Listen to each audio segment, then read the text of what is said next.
Mais uma vez, agradecendo a sua presença aqui no teatro, nesse evento. Lembrando também de quem nos acompanha de modo remoto, online, mais de 1.500 inscrições, 900 pessoas simultâneas conosco nesta tarde. Muito obrigada. A gente segue com mais um painel bastante provocativo, com o tema atual. Bolsa Brasil, o eternamente barato? Será? Deixa eu anunciar os participantes desse painel. Chamo agora André Gordon, gestor da GTI, Administração de Recursos. Egler Horta, sócio da Capitalo Investimentos.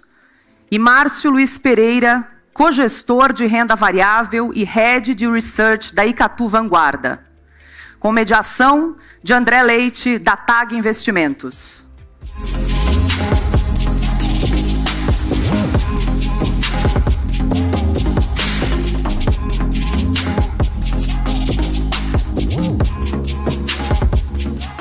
Boa tarde.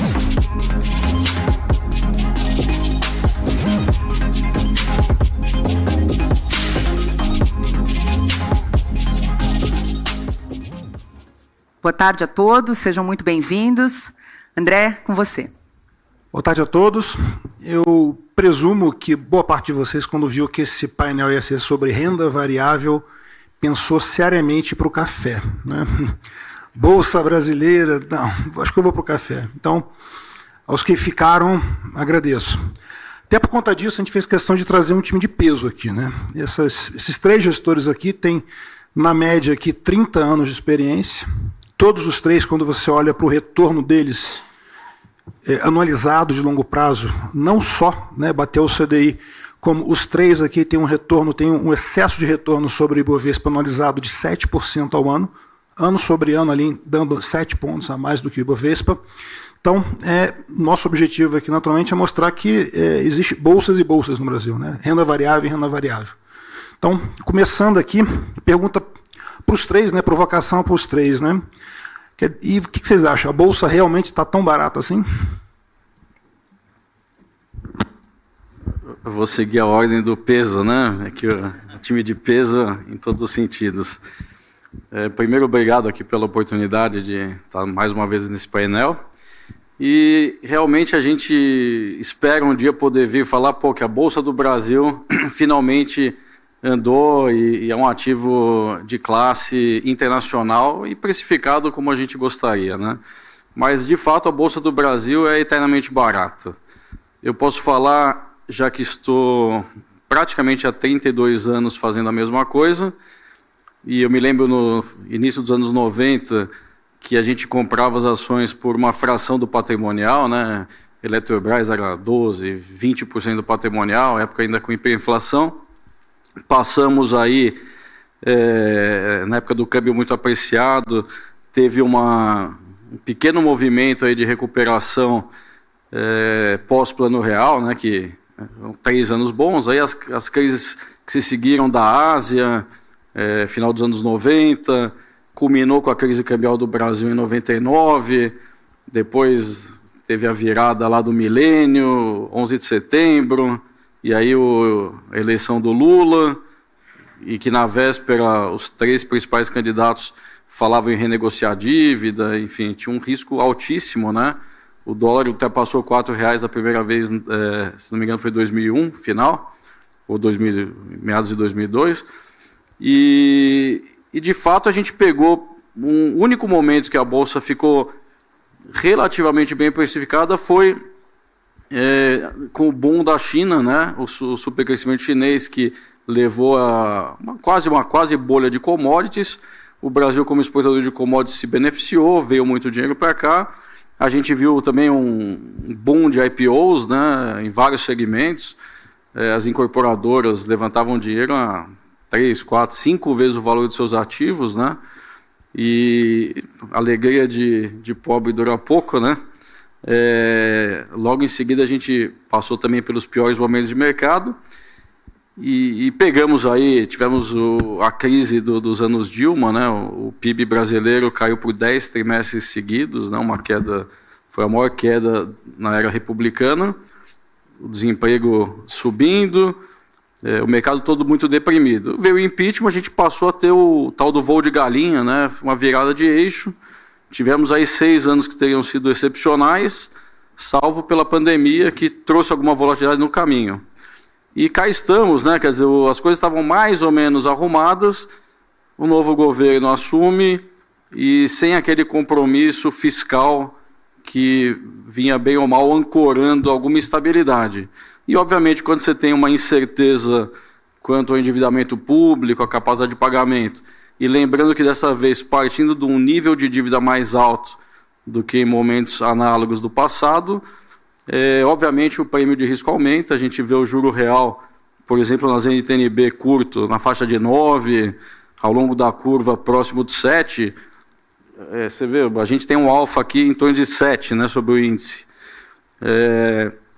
Você ter 7 de retorno real, né, e quando você coloca junto títulos incentivados, enfim, todos os malabarismos que tem que ser feito para que possa haver financiamento no Brasil, já que o nível é muito alto, faz com que o preço dos ativos, de forma geral, fique muito barato. E a Bolsa, como um ativo real, ela implicitamente também tem retornos muito altos, isso justifica nossos retornos até substanciais ao longo do tempo. Porque hoje a gente desconta o equity, custo de capital aí já parte de uma taxa de juros sem risco, né? Sem risco entre aspas, hoje em torno de 14, 13,5, enfim, pegando uma taxa um pouco mais longa, você coloca um prêmio de equity aí de 3, 4, 5%, então, quando você tem uma empresa que você avalia o fluxo de caixa dela e ela está no fair price, ela está retornando 17%, 18% ao ano. Ou seja, a cada menos de 4 anos dobra o valor, né? E eu não preciso dizer que boa parte dos ativos, além desse desconto alto, né, alguns têm alavancagem, enfim, que permite também, nos momentos de melhora, quando você tem uma estrutura de capital que está muito desfavorável a favor do endividamento, conforme essa dívida vai diminuindo, para o mesmo tamanho da empresa, o equity ele aumenta, às vezes, exponencialmente, né? Ações que saem de 1 para 3, 4, 5, nesses momentos de redução de taxa de juros, né? Então, resumidamente, eu acho que o Brasil ele vai continuar barato de forma geral, né? A gente tem essa tendência, já que a gente não consegue estabelecer um arcabouço fiscal mínimo, ter uma moeda que seja relativamente estável, né? Em períodos mais longos, né? Isso gera toda essa incerteza e juros altos. E, por outro lado, os bons ativos, né? Porque aí tem o índice Bovespa e tem as boas empresas. As boas empresas elas aproveitam as oportunidades que acontecem a cada ciclo, já que muitos quebram, os mais fortes sobrevivem, e elas saem cada vez mais fortalecidas, né? Então, poderia dar exemplo aqui, o Banco Itaú, a ação está no high ever, né, de preço. E há 4, 5 anos atrás, eu me lembro que nos painéis a gente apanhava por defender o Itaú, porque tem os fintechs, etc. O Itaú é velha economia, e você vê que é um banco bem estruturado, enfim, dos menores custos de capital indo no setor, e que investe em tecnologia, enfim, abrindo canais novos, né?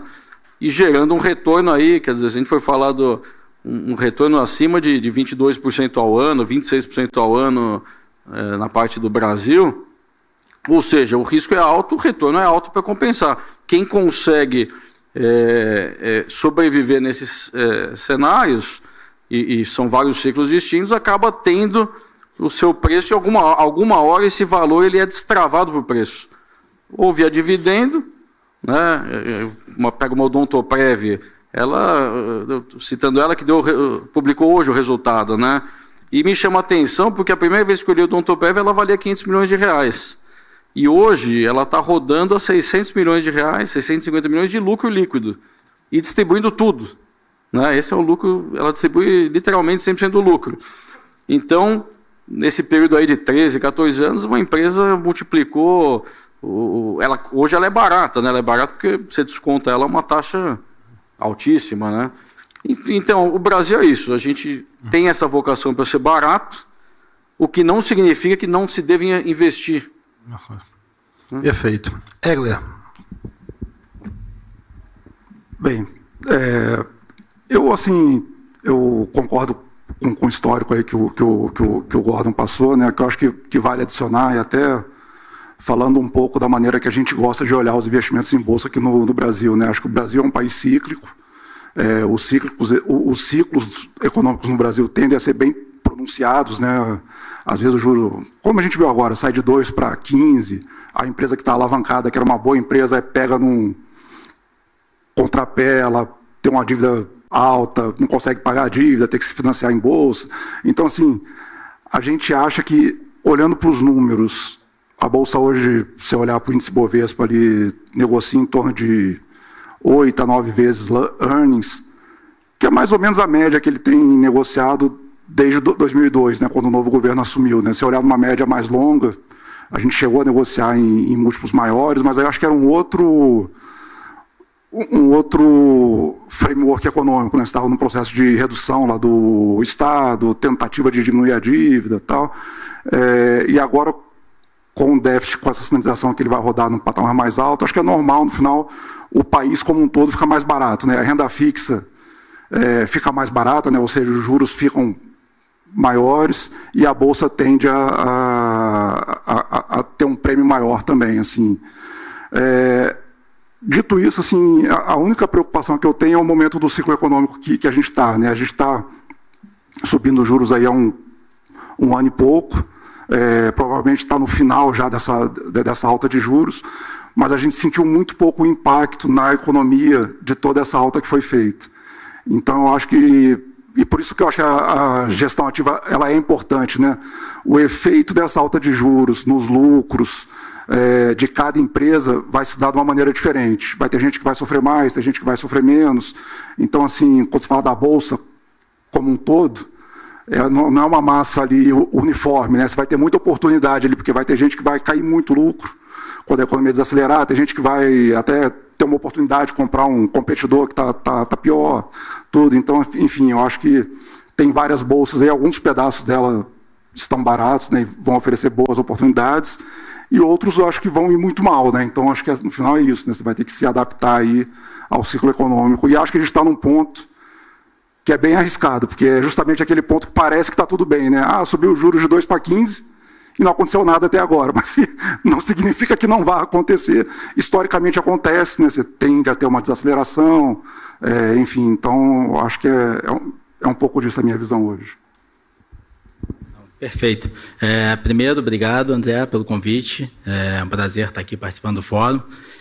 Eu acho que, pegando um gancho aqui na fala dos meus colegas, eu acho que quando a gente olha para a Bolsa Brasil, a gente realmente tem uma pluralidade muito grande quando a gente olha para o índice, mas ele ainda é muito concentrado em alguns setores, né? Então, ele acaba não refletindo o que é a realidade da Bolsa no Brasil e da economia brasileira, né? Então, a gente tem buscado sempre gerir os nossos fundos com uma cabeça de não ir em bolsa de peito aberto, né? Então, sempre com algum tipo de proteção, porque a gente sabe que aqui os ciclos eles são, às vezes, muito abruptos e às vezes até atropelam um pouco do que é o fundamento, né? Então, olhando aí para a Bolsa hoje, ela acabou tendo esse rally de curto prazo, né? Acabou que alguns ativos ali, principalmente small caps, performaram muito, muito rápido. A gente não vê ali uma correlação de fundamento tão grande ou uma mudança de cenário de earnings que possa justificar, por exemplo, essa performance recente, mas aí já começa a se ter em mente realmente um cenário de uma parada de subida de juros aqui no Brasil e, de repente, já o início de uma sinalização de queda. E aí também, acho que olhando para a US, essa possibilidade da gente ver aí o juro americano também arrefecendo, dado que o risco de recessão ele acabou se tornando um pouco mais real, né? Então, a nossa ideia na Icatu Vanguarda é ir sempre com uma cabeça um pouco mais protegida. A gente entende que existem ativos baratos na Bolsa, né?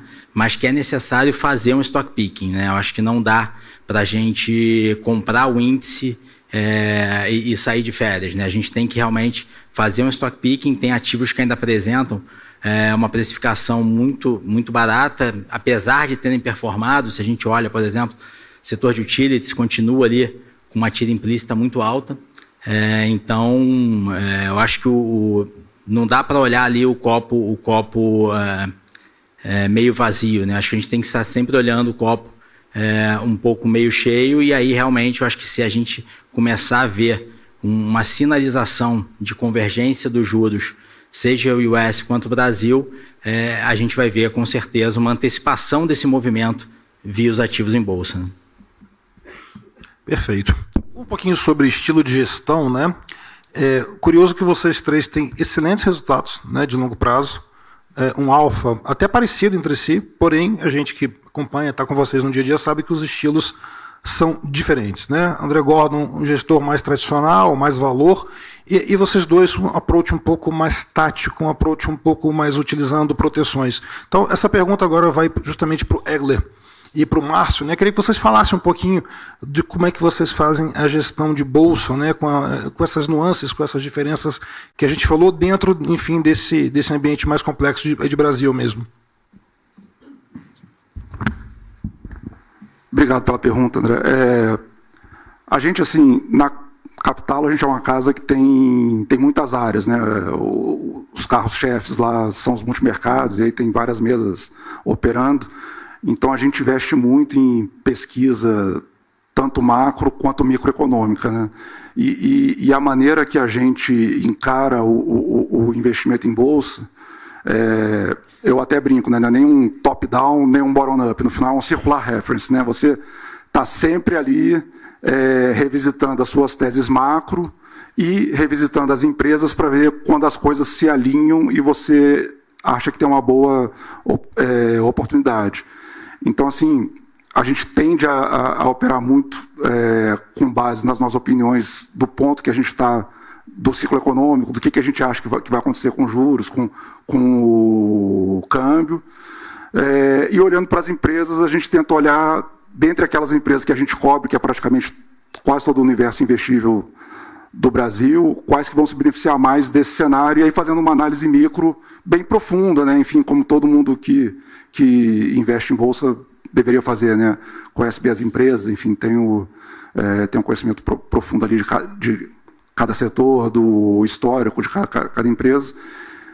E aí é isso, aí a gente tenta misturar tudo isso e tentar obter esses retornos consistentes ao longo dos ciclos econômicos, né? Assim, eu acho que o Brasil é um país que é muito cíclico mesmo, então é muito difícil você simplesmente estudar uma tese 100% micro e se agarrar nela por muito tempo, porque as coisas mudam muito rápido, né? Às vezes até empresas muito boas passam por períodos ruins aí por causa da situação macro, né? Que evoluiu. Acho que é um pouco disso, assim, no nosso caso, a gente tenta trazer uma ótica, né, acho que um pouco diferente quando a gente fala em derivativos, né? Então, a gente vê o mercado, às vezes, até ficando um pouco avesso quando se fala em opções. O que a gente tenta fazer é olhar muito o fundamento por trás da empresa que vai ser o lastro para aquele derivativo, né? Então, isso é um dos pontos centrais, né? A gente ter uma carteira ali que a gente considera com um overhead, né? E aí a escolha dos ativos, a gente começa sempre com uma discussão top-down, né? Então a gente acha que é muito importante, acho que tem que ter um peso no caso para análise macro, não olhando só Brasil, mas olhando o mundo. A partir daí a gente vai para a esfera micro, né? Tentar buscar justamente os ativos que tendem a ser os vencedores em cada uma dessas caixinhas que a gente entende que são ali as melhores caixas para a gente, no caso, surfar aquele momento. E aí uma coisa que a gente tem dado um peso bastante relevante é fluxo, né? Então, hoje a gente tem um filtro de fluxo de ativos que são elegíveis para entrar na carteira bastante elevado, né? Então, a gente vê aí, se a gente pegar o histórico recente, a bolsa, o fluxo de bolsa, né, ele veio caindo, né, ao longo dos últimos anos. A indústria de equities ela vem sofrendo muito, então são resgates atrás de resgates. Isso acaba ofuscando um pouco a beleza do fundamento nas empresas, né? Porque você tem um fluxo, uma pressão de venda muito forte. Então a gente dá um peso bastante relevante para fluxo e acaba que elimina uma parte ali, o nosso universo de análise acaba ficando um pouquinho mais restrito do que, por exemplo, se a gente fosse olhar as 100 empresas do IBX 100. Né? Então, a gente tem um universo um pouco mais restrito, rodando ali entre 50 a 60 empresas, e aí sempre empresas ultra líquidas e que a gente consiga, né, montar a estratégia sem precisar, por exemplo, acessar balcão. Né? Então, que tem ali um mercado de derivativos que também consiga fornecer para a gente todas as estruturas necessárias para a gente consiga montar o nosso racional e o fundo refletir exatamente a nossa cabeça. Perfeito. O movimento foi até curioso, né? As ações têm perdido valor, né? Historicamente a gente está num ciclo ruim de bolsa e com a volatilidade caindo, né? O que é completamente contrassensual em relação a outros ciclos históricos passados, né? Isso realmente é um fato a ser observado. Fazendo uma pergunta para o André agora, né? Hoje a gente teve divulgação de resultado, né, de uma cadeia, né, de farmácias, né, uma rede de farmácias, que foi punida no seu resultado, e aparentemente pelo preço da ação também, porque ela falou que o roubo dentro das suas farmácias está aumentando, né? Parece que o pessoal está roubando as Zempic agora, né? Como é que você faz o link disso, né, com a nossa questão de insegurança jurídica e já pegando na economia, né, já trazendo impacto nos nossos investimentos, né? No meu entendimento, o nosso maior risco é o risco jurídico institucional. E eu falo isso não de agora, né? Agora acho que está claro até para os mais céticos no passado, mas quando a gente tem regras que elas mudam ao acaso, né, conforme o julgamento, né, fazendo o oposto que diria o ministro Marco Aurélio, né, os nossos processos eles têm capa, né, então depende muito da capa do processo. Eu acho que você gera uma instabilidade, uma insegurança que é difícil de quantificar e, obviamente, de precificar. Historicamente, o setor privado ele era um pouco menos afetado, né? Já tinha nossos problemas de governança, que são bastante, já dão trabalho suficiente, mas, de forma geral, ficavam mais nessa questão de governança. Quando você começa a ter a questão tributária também sendo alterada o tempo todo, né? Então, a gente não está falando de pequenas rubricas nos balanços, né? De vez em quando aparecem números que eles podem, dependendo da canetada de um juiz, quebrar uma empresa ou devolvê-la à vida, né? Então, isso é muito relevante, a gente sempre leva em consideração esses riscos. Agora, esse novo risco, isso eu confesso que, assim, é inédito. A gente, voltando 20 anos atrás no tempo, quando a gente viu o pessoal investir na Rússia, né, quando abriu a Rússia, etc., pelos investimentos, a gente ouvia casos de gente que levava as cautelas de ações, era assaltado, e a gente no hotel buscava. E a gente fala, eu jamais investiria num mercado como esse, né, sem ter enfim, é algo que para alguém de fora fica impossível. E o Brasil, bem ou mal, entre os emergentes, ele parecia um pouco mais limpinho, né? Porque aqui tinha nossos problemas, né? Um monte de juro alto, tributação extremamente complexa, etc. Mas, bem ou mal, o balanço refletia a realidade das empresas, né? O que a gente também levou alguns sustos nos últimos anos, né? Agora, hoje, como o André comentou, sai que a maior rede de farmácias chega ao ponto de reportar que o issue de assalto de um determinado item afeta os seus números. E a gente também ouviu recentemente que os provedores de internet pequenas, né, estão sendo tomados pelo crime organizado, e eventualmente até com determinado pagamento, né, pelo que foi feito, né, um pagamento simbólico, e as comunidades, né, como são chamadas, ficam refém desses serviços, e possivelmente preços mais baratos, já que não pagam imposto, enfim, é uma economia totalmente paralela. Se isso não for contido, né, a gente corre o risco de efetivamente se transformar num Estado como ocorreu com a Colômbia nos anos 90, ou com o México em alguns períodos também, que é um estado onde você já não tem mais uma lei que as pessoas sigam, né? Isso aí é quem tem poder, e quem tem poder é quem tem a força, né? E não necessariamente o Estado vai ser o detentor desse poder. Então, essa questão, ela, obviamente, é muito relevante, mas ela afeta igualmente todas as classes de ativo, né? A Bolsa não é mais afetada. Eu tenho mais medo até de ter real estate num cenário desse, porque você não tem liquidez, né? Não há preço, né? E, obviamente, quando a gente fala de títulos públicos, quando um país chega nesse nível de desconfiança, o processo hiperinflacionário ele acaba sendo uma consequência mais cedo ou mais tarde. E no Brasil tem uma particularidade que a gente tem uma NTN-B que protegeria contra a inflação. Contra a inflação ela protege, ela só não protege contra alguns comentários de sugestões de mudança do índice de preço, né? Porque, obviamente, se você compra um título acreditando que você vai ser indexado aquele índice, né, e que tem uma metodologia de cálculo já com décadas, né, se aquilo mudar, vão excluir o que sobe, enfim, mudar a regra do jogo, obviamente aquilo vira também uma peça aí de ficção. Então, eu diria que esse risco afeta a todos, inclusive nós, e é um risco muito difícil de mensurar. Parte disso tudo está na tal do... Por que o Brasil é eternamente barato? O nosso risco Brasil, ele contempla também essas questões, né? Quer dizer, é um pacote, né? Infraestrutura, tributação complexa, instabilidade política, né? Enfim, a gente tem um pouco de cada coisa. Em alguns momentos, períodos de melhora, em outros um retrocesso. Sendo otimista, né? Quando a gente olha um período mais longo, a gente tende a concluir que o Brasil vem evoluindo, ainda que eu diria que se você pegar desde 1808, né, quando o Dom João VI veio para cá, nosso progresso ele parou mais ou menos, talvez no início dos anos 90, sendo otimista. Sendo mais realista, talvez mais para meados dos anos 70, o negócio começou a desandar e nunca mais voltou a ter o potencial que se esperou, né?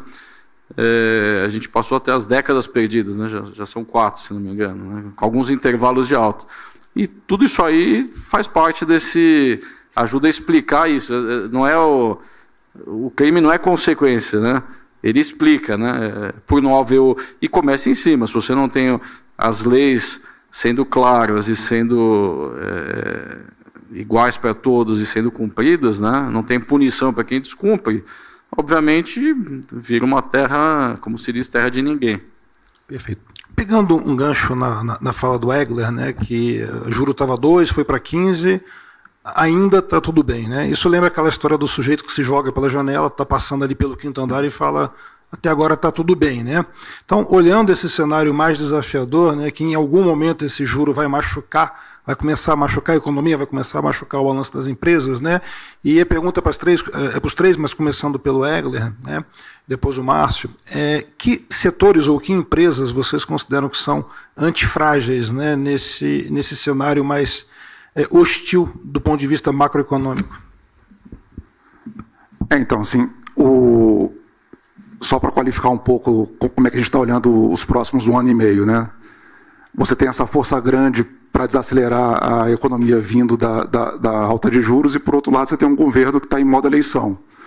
Então, você vai ter muito estímulo via fiscal, ou parafiscal, ou vale gás, enfim, coisas para tentar subir a renda das pessoas, dado que tem uma eleição, e os juros ali meio que tentando segurar a inflação que já está bem acima, né, das metas. Então, acho assim, se no final você tiver uma desaceleração mais forte, obviamente setores domésticos aí eu acho que tem muito para sofrer, né? Pessoal de varejo, consumo mais discricionário, todas as contas que a gente faz com um nível de lucratividade que possivelmente não se sustenta num cenário de desaceleração mais forte. A gente lá gosta muito hoje de comprar algumas exportadoras, porque a minha cabeça é a seguinte, é como se você comprasse o dólar hoje com um carrego hiper baixo, né? Você pega uma empresa tipo a Suzano, por exemplo. A Suzano, dependendo do cenário que você colocar aí para a celulose, ela vai gerar esse ano 15%, 16% de fluxo de caixa, ano que vem 20%, 25%. E se o dólar andar muito, essa lucratividade explode. A commodity já num patamar de preço relativamente baixo, em termos históricos, ele tem o menor custo de toda a indústria. Então, assim, é o tipo do investimento que eu gosto para esse nível de incerteza do cenário que a gente está vivendo hoje. Obviamente, ano que vem vai ser um ano bem complexo, porque dado que tem eleição, se tiver uma mudança, pode ser que o cenário seja todo o oposto, né? As pessoas assim, pô, o pior já ficou para trás, e agora para frente a gente vai ter anos duros, porque vai ter que pagar uma conta, tem que reformar, mas normalmente o mercado tende a antecipar o cenário benigno, né?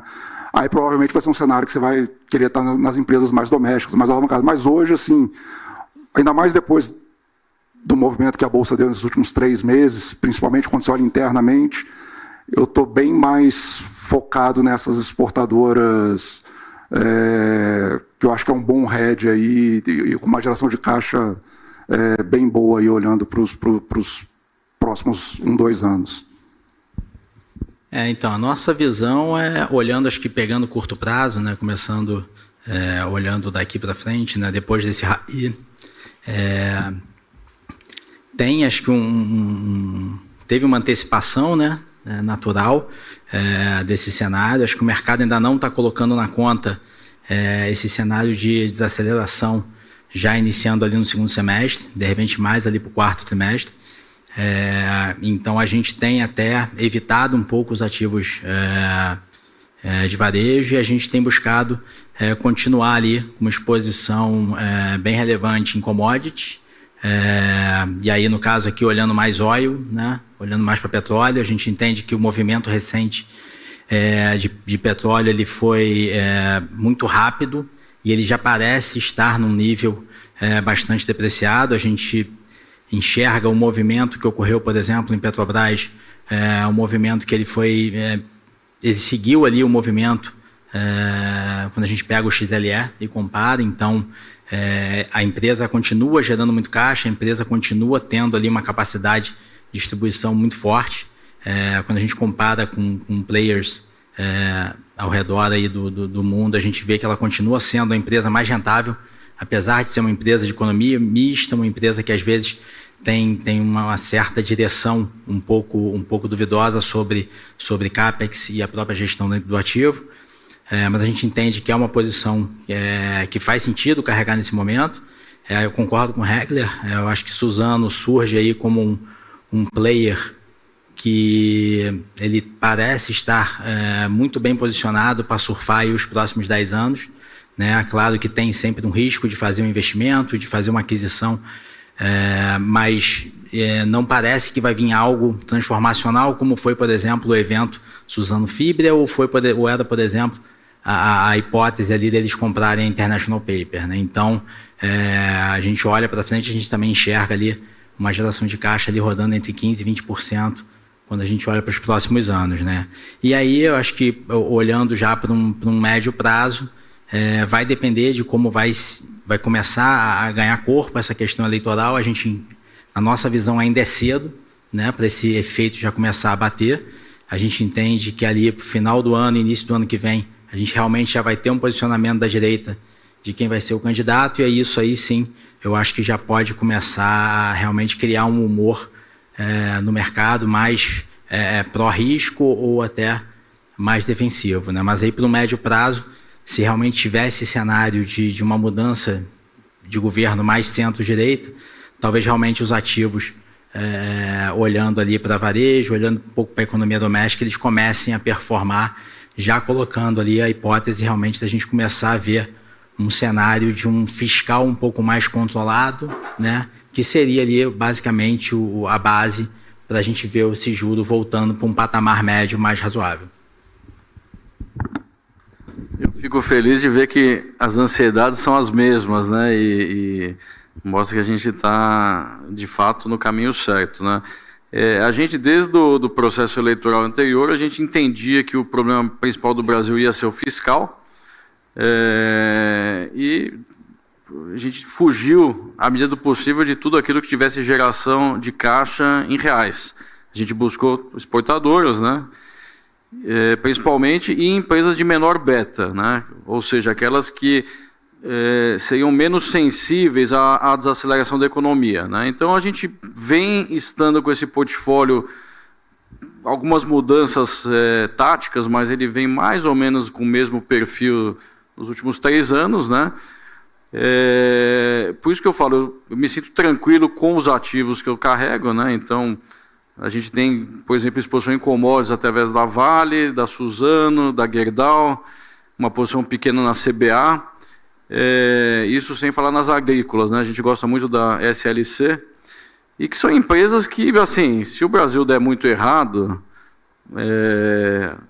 talvez a CBA possa sofrer um pouquinho, mas as demais, elas se defendem bem. Mesmo a Gerdau, que é vista como uma siderúrgica pura e como se fosse uma commodity pura, a Gerdau é um dos ativos que eu carrego há mais tempo continuamente, né?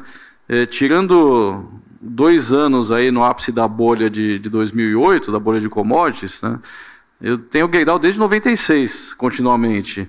Pô, assim, todo mundo me liga, pô, mas Gerdau, a gente ganha dinheiro com Gerdau, ela paga muito dividendo, ela dá muita oportunidade de arbitrar ON com PN, holding com operacional, enfim, tem muitas distorções. Agora, quase metade da geração dela vem dos Estados Unidos e, a princípio, o Trump vai buscar, de certa forma, proteger o mercado americano, né? Ou seja, ela tende a se beneficiar e por aí vai. Então, a gente, quer dizer, a Vale, que é o meu, que eu vejo hoje como o nosso maior risco, o que mais me preocupa por incerteza, é a Vale, né? Está 4,5 vezes lucro, está muito barata, ela está gerando caixa, etc., tem minério de qualidade, já resolveu praticamente todos os passivos Brumadinho e Mariana, está tudo mais ou menos endereçado, só que o que ninguém sabe é o que vai acontecer com a China, né? E, de fato, a China vai continuar crescendo por volta de 5%. Isso aí é uma pergunta que para a Vale é muito relevante. Mas o minério tem mostrado muita resiliência ao redor de 95, 105 dólares, né? Lembrando que ele já teve em 200.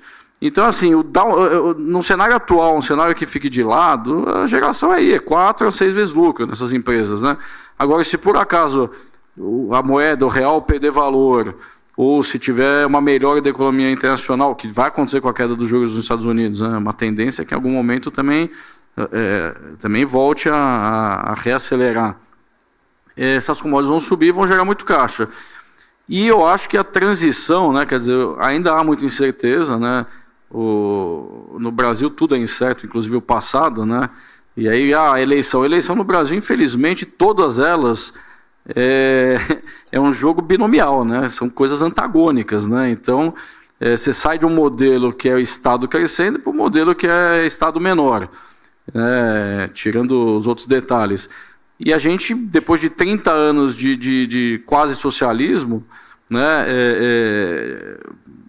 enfim, social-democracia, socialismo, etc., a gente teve, com o governo Temer, uma virada de chave, né, e porque esgotou aquele modelo anterior, e aquilo supostamente deveria ter durado um ciclo mais longo. E a gente viu aqui tudo que ocorreu nesse último processo, e que continua, né? Porque quando você interrompe um curso natural do rio, aquela água vai ter que escorrer por algum lugar, né? Ela não vai ficar represada, né, para sempre. Então a eleição que a gente vai ter, quem que vai ser o candidato da direita? Vai ser viável, não vai ser viável? É uma incerteza ampla. E na esquerda também, acho que tem uma incerteza, porque se não for o Lula, eu não consigo imaginar outro nome que tenha surgido. E obviamente esse tema político, que deveria ser secundário para gestores de equity, né, deveria ser algo óbvio a se observar, mas não como um tema absolutamente relevante. No Brasil ele é muito relevante, porque se vence o lado vamos dizer, da centro-direita, você tem não que as exportadoras vão ir mal, elas vão ir bem também, mas as domésticas que estão, principalmente com dívida alta, etc., elas estão muito mais baratas, né? Então essa transição de portfólio, ela tem que ser feita também com cuidado. Não adianta você mudar hoje. E a gente já viu isso em 2014, Aécio Lula, né? Você tinha uma eleição lá muito apertada. Se dá um lado, a bolsa sobe 30%. Se dá o outro, acontece o que a gente viu em 2015 e 2016. Então, assim, essa questão é relevante. A gente lentamente tem buscado, vamos dizer, alguns high betas, mas que a gente identifica como sendo defensivos, entre aspas, por exemplo, MRV. MRV é uma incorporadora, né? Supostamente high beta, tem dívida, etc. A dívida dela está muito mais ligada a ativos imobiliários nos Estados Unidos, que ela já tem vendido, né? E assim que ela vender metade do que ela tem lá, ela paga toda a dívida. E no doméstico, é Minha Casa Minha Vida, fase 4, ela se beneficia, é a maior do setor, e é uma empresa que já deu 1 bi de lucro no passado, hoje vale 3 bi. Então, assim, só para mostrar o potencial de um ativo como esse é enorme. Então, não dá para você literalmente ignorar.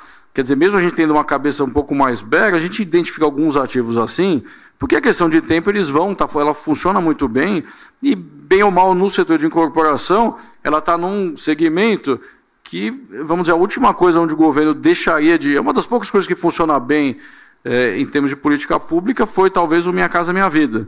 Então a gente acha que isso aí mantém uma resiliência. Então acho que essa questão não é uma resposta dinâmica. A gente olha isso, a gente monitora realmente todo dia, e a depender das probabilidades de um cenário ir mais para cá ou mais para lá, a gente eventualmente faz um movimento um pouco maior. Perfeito. Falando um pouquinho do cenário internacional, né, hoje vários painéis aqui tocando no assunto, o mundo está passando por uma reconfiguração aí de cadeias produtivas, né, junto com vários ciclos de investimento, né, em regiões, em setores diferentes, né. Isso já está entrando na cabeça de vocês, na conta de vocês, na formação de portfólio, eventualmente como o Brasil poderia ser beneficiado ou não nessa mudança grande que o mundo está passando, começando pelo Márcio agora. Então, a gente entende que pode ter, eu acho que como foi falado até no último painel, um redirecionamento de investimentos, né? Acho que saindo um pouco dos desenvolvidos e principalmente US, vindo para o mercado brasileiro e outros emergentes, né? Então, toda essa questão levantada pelo Trump sobre as tarifas, ele criou realmente uma fricção no mundo, né? Então, é claro que ainda é muito cedo para a gente conseguir bater o martelo de qual vai ser a configuração final. Eu acho que China e Estados Unidos ainda tem muito a conversar, e de repente a gente vai ver que no final eles vão conseguir chegar num acordo ali onde vai ficar bem longe do que é hoje, né? Essa questão de 100% de tarifa para um lado e para o outro. E aí até mesmo essa realocação, no caso da indústria, ela também, não da indústria de fundos, mas da indústria física mesmo, ela fica muito aquém do que hoje o mercado entende que vai ser o cenário para o futuro, né? Então, ainda falta, acho que a gente tem um pouquinho mais de clareza, a gente entende que alguns setores tendem a sofrer um pouco mais. Por exemplo, a gente também tem, acho que como o Gordon falou, uma preocupação um pouco maior com o Vale hoje, né? Porque realmente pode ter ali um cenário um pouco pior não só para aço bruto, mas para manufaturados em geral na China, né? Por outro lado, a gente enxerga que o cenário, olhando para o Brasil, ele talvez fique um pouco mais pró-corte de juros, porque a gente pode começar a importar uma deflação, né? Eu acho que pode começar a ter uma enxurrada de produtos aí que não vão conseguir mais entrar no mercado americano, e isso aí vai acabar trazendo uma deflação, e isso aí pode ajudar, no caso, o Copom a mudar, apesar de que talvez não deveria ser o principal cenário, dado que a gente tem fatores internos aqui que acabam jogando contra essa queda um pouco mais rápida de juros, né? Então, a gente precisaria ver o fiscal realmente caminhando para algum equilíbrio, para ter uma sustentabilidade desse juro e um juro mais normalizado quando a gente olha no médio e longo prazo. Mas na nossa cabeça ainda está cedo para incorporar essa mudança física, né? Mas a mudança de fluxo ela já aconteceu um pouco na nossa cabeça, e à medida que vai demorando para chegar uma solução, a tendência é que essa migração ela continue, não só para o Brasil, mas para emergentes em geral. Assim que o Trump divulgou as tarifas, né, então a gente fez um pente fino lá no nosso portfólio para ver os efeitos, né. Algumas coisas assim que a gente pensou que acho que podem ajudar, né, por exemplo, a parte do agronegócio no Brasil, que ainda sofre algumas barreiras, não só de tarifa, mas às vezes, por exemplo, a Brasil Foods ela não consegue exportar para a Europa até hoje, desde a carne fraca e por uma questão meramente burocrática, né? Que eles não conseguem dar o licenciamento e tal.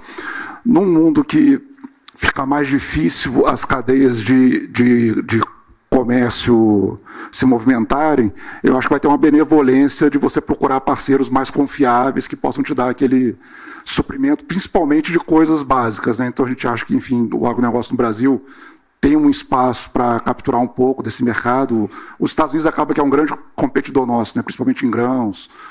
Então, enfim, a gente acha que tem esse espaço aí do Brasil ganhar algum espaço. A Embraer, indo pelo outro lado, né? Está com um produto de defesa agora que está alcançando um relativo sucesso. Então a gente acha que pode acelerar essa tendência também, pelo fato do Brasil ser um país meio neutro, assim, enfim. Talvez tenha um país ali que não queiram nem agradar um país, nem comprar dos Estados Unidos para não ir contra a China, então talvez o Brasil meio que ganhe por jogar parado, né, nessa situação. Mas eu acho que, no geral, até eu tenho uma visão um pouco contra o consenso, no sentido que a atividade caindo vai ser ruim para as commodities em geral, porque eu acho que, no final, se você for partir para o mundo que você vai ter menos comércio, a tendência é que os estoques aumentem. Então, acho que no curto prazo, talvez você vai acabar tendo um movimento contrário, né? Você vai ter que estocar mais cobre, estocar mais petróleo, porque no final você não sabe exatamente se no momento que você precisar, se ele vai estar disponível. Então, acho que acaba... Eu continuo com um viés um pouco pró-commodities, um pouco por causa disso. E acho que até os preços, no final, assim, você vê nos momentos de grande incerteza ali, que a atividade mundial podia desabar, as commodities não caíram tanto. Acho que tem um pouco disso também. Que a gente está indo para um outro cenário, que é um cenário de, a gente tem que se proteger agora aqui, tem que produzir dentro do nosso país, a cadeia não pode ser mais tão longa assim, com tantos elos. Então, isso tudo leva a crer que você vai ter que trabalhar com mais estoques que, no curto prazo, pode ser bom para essas commodities, enfim. No médio prazo, talvez a gente tenha um cenário mais inflacionário no mundo também, né? Que, no final, acho que é o contrário de tudo que a gente viveu aí nos últimos 20 anos, aí, desde que a China, 20, 25 anos, né? Desde que a China entrou para Organização Mundial do Comércio, que foi exportando muita deflação para o mundo, tal. Acho que agora a gente está num cenário que talvez seja muito pior. Mas de tudo isso, assim, é muito difícil, né, se avaliar, porque as coisas mudam em um tweet, né? Eu posso estar falando aqui, o Trump falando que acabou de fechar um deal, tal, já aí vai ser outro cenário. Mas, enfim, acho que a direção dos países ficarem um pouco mais isolados, acho que isso aí não vai mudar muito. Acho que isso aí é um pouco claro, assim. A nossa cabeça é meio essa hoje. Eu vejo os acordos de Mar-a-Lago como uma espécie de acordos de Plaza versão 2.0, né? A diferença é que, nos anos 80, os Estados Unidos negociavam com aliados, né? Japão, Alemanha, Reino Unido e França. E agora ele basicamente tem que negociar com a China, que não é um aliado, né? É um antagonista, podemos dizer assim. Não é um inimigo, mas é um antagonista, né? Eles brigam pela hegemonia. E o Trump tem a maneira dele de fazer os negócios, enfim. Eu me perguntou, mas é o certo? Eu falei, a gente vai saber daqui a 2 anos. Se der certo, a gente vai dizer que ele realmente é um gênio da arte de negociar. Se não deu errado, vão dizer, como deixaram um maluco fazer tudo isso. Aparentemente, eu dou o benefício da dúvida para ele, né? Porque você vê que em um mês focou na China, né? O resto já tirou tudo, aparentemente tem 50 países querendo fechar acordos, e de fato os Estados Unidos tinham uma posição muito desfavorável em relação a tarifas, né? E óbvio, você tem o benefício de poder financiar com emissão de moeda, né? Já que você é a moeda reserva de valor e das transações. Por outro lado, eles perceberam na pandemia que perderam uma questão estratégica, não conseguiam produzir nem seringa, máscara, etc., e ficaram dependentes da China. Para não dizer de outros itens, microprocessadores, etc. Então, me parece que tem uma questão também estratégica, não só econômica nisso. O Brasil, salvo o nosso presidente resolva realmente se aliar à China, Irã, enfim, o eixo do mal, etc., já que hoje ele está em Moscou junto com esse time todo, o Brasil tem uma vocação natural para ser um país, eu diria que neutro, mas mais pró-Estados Unidos, né? E se beneficiando por ser concorrente dos Estados Unidos justamente na exportação de commodities agrícolas, né? Então, a soja brasileira seria muito beneficiada, e aí entra, por exemplo, uma SLC, que é um ativo bastante beneficiado com isso, né?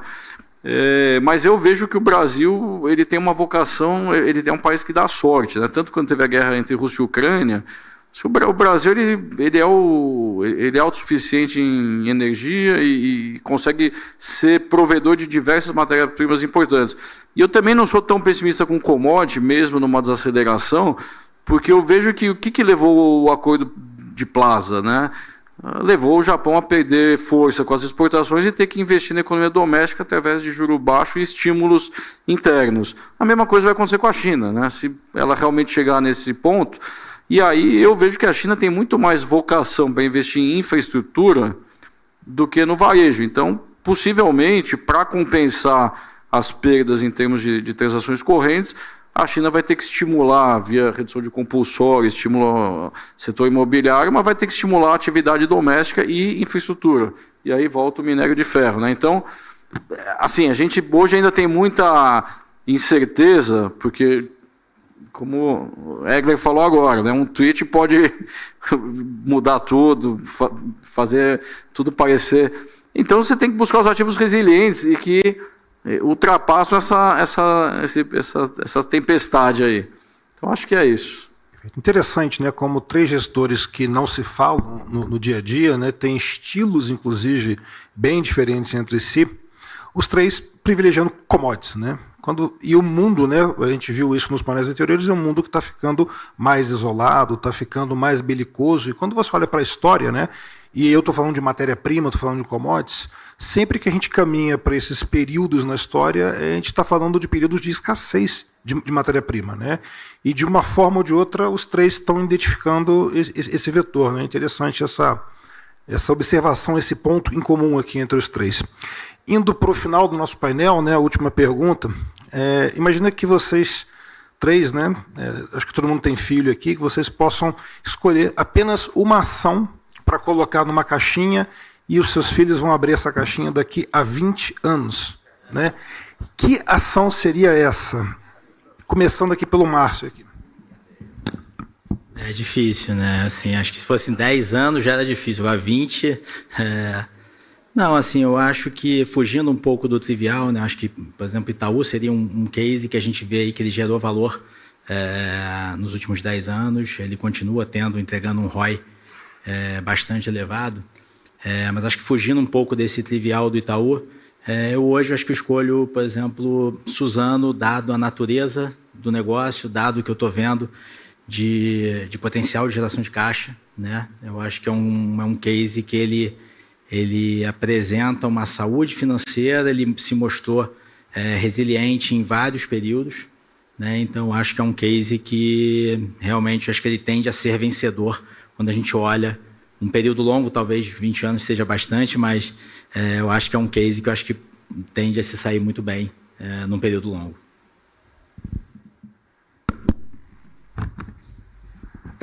Para mim é muito difícil essa pergunta, porque assim, eu não sou acostumado a pensar em prazos longos, né?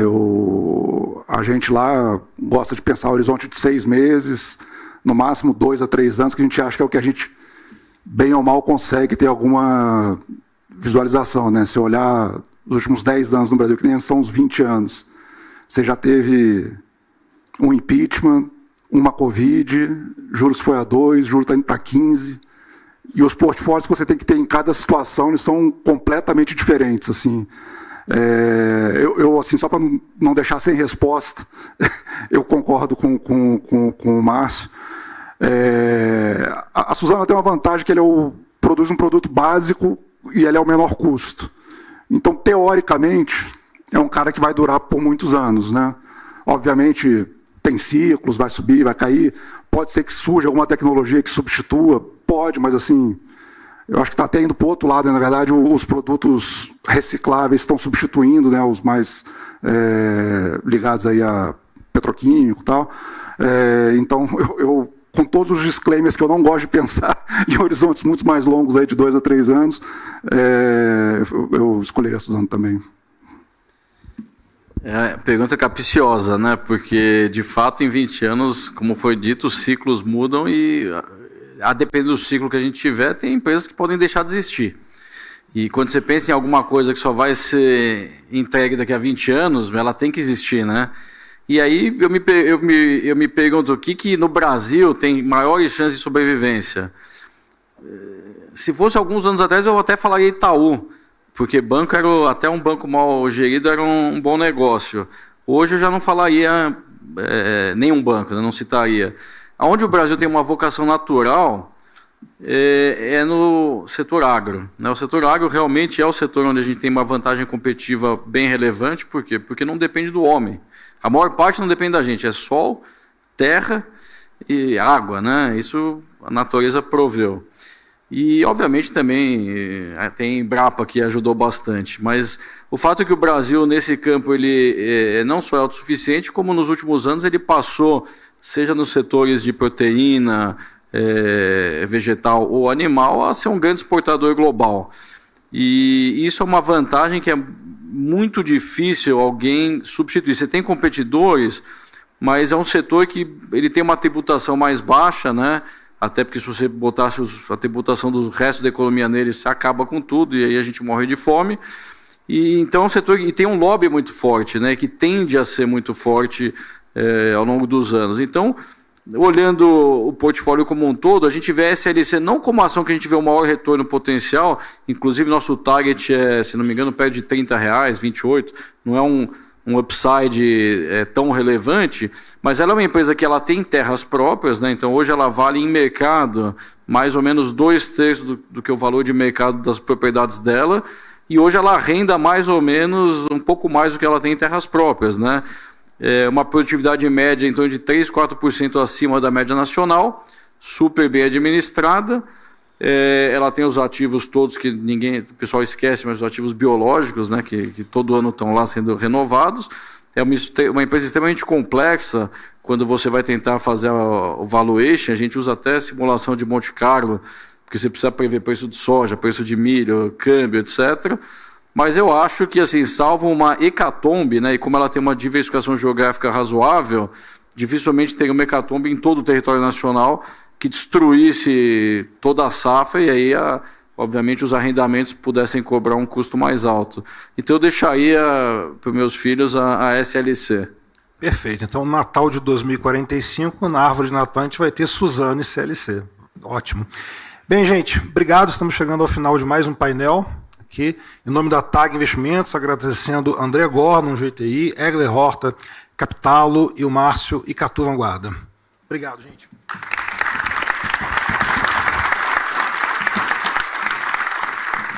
Agradeço muito aos convidados pelo debate, também ao André Leite pela mediação. Podem retornar. Obrigada. Pessoal, a gente vai fazer um intervalo rápido, só o tempo de tomar um café, esticar as pernas, usar o banheiro, fazer algumas conexões rápidas e nós voltamos para a última palestra do evento. Peço que retornem pontualmente às 16h40 para o último bloco. Obrigada.